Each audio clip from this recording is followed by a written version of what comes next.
Hey everyone, going to try and do a quick video this time of my other business. I want to talk about my other business, my jewellery business. For those who don't know, because you've seen all of my books and I generally don't mention it, I had a jewellery business first. You would see every week from all of my videos, all of the jewellery I'm wearing, doing my Wonder Woman pose. And it's because I buy a lot from chain stores and eBay, or I make a lot. So that's what I made. So you would have seen a lot of it. I mix it all together. So, made, bought, recycled, repurposed, secondhand, all sorts, as you know, when you buy off eBay and other stores. And so I want to talk about my jewellery business. The business didn't start until 13 years ago. And my love of jewellery started when I was a kid. Like a lot of people. Everything starts when you're a kid. You have a love of this, you have a love of that. I had a love of jewellery. When I was 6 or 7, there's a picture of me with all of my plastic jewellery on, which, I mean, little kids wear, of course we do. And I used to get it out of the 1 and 2 cent machines at the supermarkets here in Australia. So for those in Australia of my vintage, Gen X's, mid to late 40s, even early 50s, you'd know what the 1 and 2 cent machines are. You put in a 1 or 2 cent coin, twist the lever, and you get this plastic ball which you pull apart. And inside is some jewellery or a toy or something else to play with, or even one of them bouncy rubber balls with glitter and whatnot in it, and you used to bounce that around everywhere, or marbles or whatever. And I used to get all of my jewellery out of that.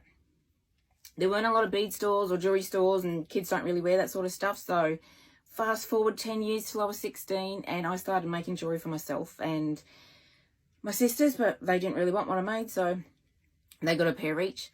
And it was just basically seed bead hoops or crystals on hoops, that kind of really basic stuff, because again, there were no bead stores, and there weren't many bead stores, but the bead stores that were around didn't really have a lot of stuff.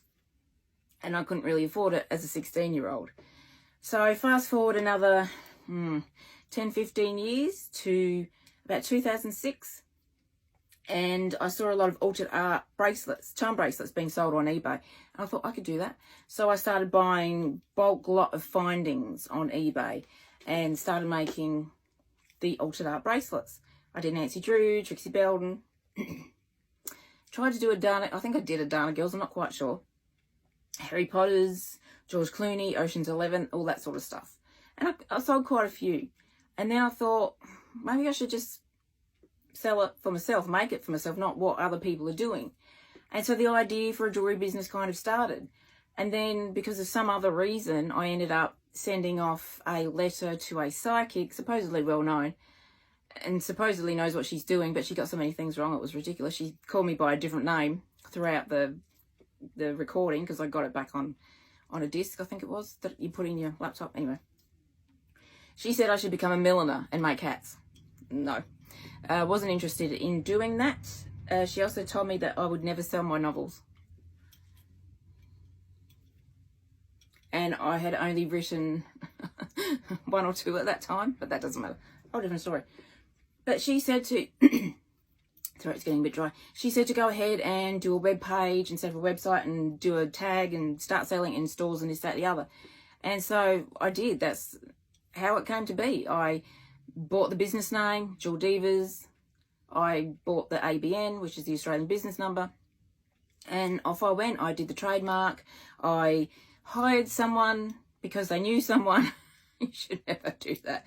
And she took the photos for me and then screwed me around badly. And she set up a website that didn't really work. So then I had to go to another company. And that sort of lasted for 3-4 years.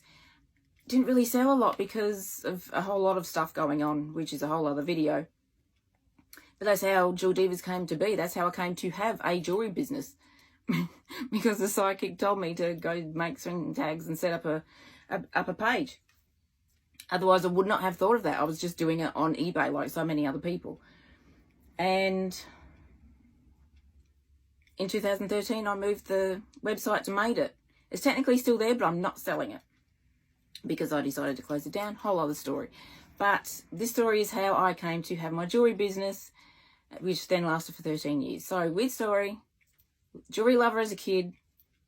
Did a psychic letter. I mean, how many other people have had psychic letters that have said, go do this?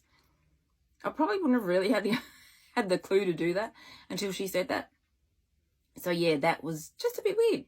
But that's how I came to have my jewellery business, Jewel Divas. And that's how I came to have so much jewellery.